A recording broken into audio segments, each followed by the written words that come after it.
원장보다는 아마 윤석열 총장 쪽으로 약간 마음이 좀 더 가 있지 않나. 아무래도 또 같은 또 검찰 출신이고 또 대학교 선후배기도 하잖아요. 그래서 아마 또 그런 것 같기는 해요. 근데 금태섭 전 의원의 어떠한 그 정치 철학이 저는 윤석열 그 후보하고 꼭 맞지는 않는다고 봐요, 사실은. 그래서 아마 금태섭 전 의원 같은 경우 상당히 앞으로 어느 쪽 노선을 선택해야 될지 본인도 고민이 많이 될 것 같아요. 근데 하여튼 윤석열 후보의 행보를 보면 어지럽습니다. 저분이 어떤 철학과 어떤 지향점을 갖고 어떤 정치를 하겠느냐. 물론 아직 정치 초보라고 하지만 지금 대선 후보거든요. 그런데 국민들 입장에서 볼 때는 너무 어지러워요.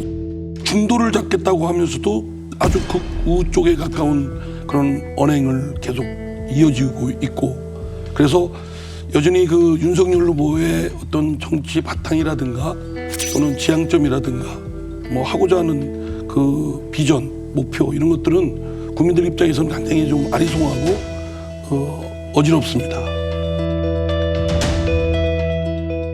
금태섭 전 의원은 어쨌거나 민주당에서 한때 한솥밥을 먹은 사이인데 지금 금태섭 의원의 행보에 대해서는 어떻게 보세요? 전 친하거든요. 물론 이제 우리 그동안에 민주당 일부 분들하고 트러블도 있었고 또 문재인 정부에 대해서 여러 정책에 대해서 반감도 있었고 또 소환한 것도 있지만, 조국 당시 장관 자녀 입시 비리 의혹이 불거졌을 때도 금 전 의원은 제 목소리를 냈습니다. 후보자는 학벌이나 출신과 달리 진보적인 삶을 살아왔다는 이유로 비판받는 것이 아닙니다. 말과 행동이 전혀 다른 언행 불일치 때문입니다. 어느 편이냐에 따라서 잣대가 달라졌다는 것은 공정함을 생명으로 해야 하는 법무부 장관 후보자로서 큰 흠이 될 수도 있다고 생각을 합니다. 황희 의원이 추미애 장관 아들의 군복무 의혹을 증언한 당직 사병의 실명을 공개하며 비판하자 청년에게 단독범이라는 말을 쓰다니 제정신인가라고 따져 물었습니다. 또 김용민 의원이 자신을 조국 돌만이라고 지칭한 진중권 전 교수를 고소하자 김 의원을 향해 아직도 자기가 진보라고 생각하고 있을까? 그러라고 사람들이 촛불을 든 게 아니다라고 지적했죠.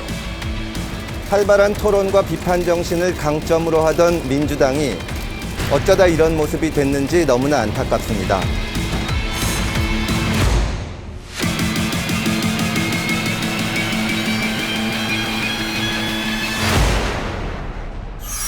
본인이 어쨌든 출발을 민주당에서 시작을 했고 또 여기서 정치 활동을 해서 어느 정도 기반을 닦은 분이고, 그래서 좀 정치 방향을 이랬다 저랬다 하면 그건 자기한테 치명적인 결함이라고 생각됩니다. 그래서 금태섭 전 의원이 대선 캠프에 합류해야 될 이유도 없다고 봅니다. 자기 실력을 열심히 쌓고 자기 활동 열심히 하고 그러면 그것이 정치적으로서 할 수 있는 그 부분이 더 넓게 오히려 자기한테 열릴 수 있다고 생각되고요.